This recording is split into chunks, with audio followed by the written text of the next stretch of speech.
আসসালামু আলাইকুম রহমতুল্লাহি ওবরকাতুহু। সম্মানিত প্রিয় মুসলিম ভাই ও বোনেরা, আর ইসলামিক টিভির পক্ষ থেকে সকলকে জানাই আন্তরিক মোবারকবাদ। আশা করি সকলে ভালো আছেন। আমি আলহামদুলিল্লাহ আল্লাহর রহমতে ভালো আছি।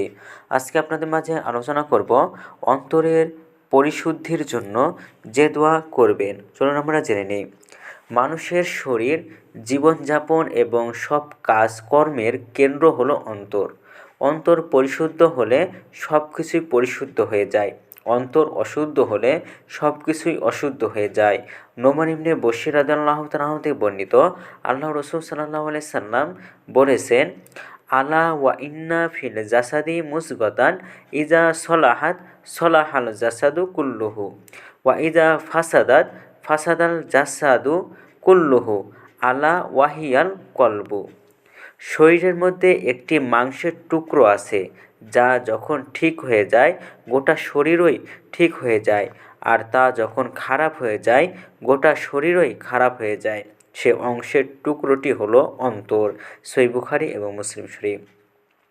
হাফেজ ইবনে রজব রহমতুল্লাহ আলাই বলেন, মানুষের অন্তর যখন ঠিক হয়ে যায় তখন তার কাজও ঠিক হয়ে যায়।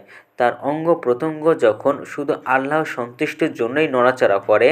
তিনি আরও বলেন, অন্তর পরিশুদ্ধ হলে কাজকর্ম পরিশুদ্ধ হয়ে যাওয়া অপরিহার্য। আল্লাহ রসুল সাল্লাল্লাহু আলাইহি সাল্লাম অন্তরের পরিশুদ্ধি চেয়ে দোয়া করতেন।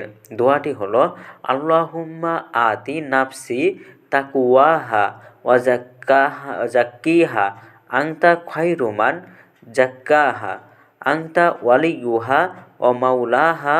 আল্লাহুম্মা ইন্নী আউযু বিকা মিন ইলমিন লা ইয়ানফাউ ওয়া মিন কলবিন লা ইয়াখশাউ ওয়া মিন নাফসিন লা তাশবাউ ওয়া মিন দাওয়াতিন লা ইউস্তাজাবু লাহা।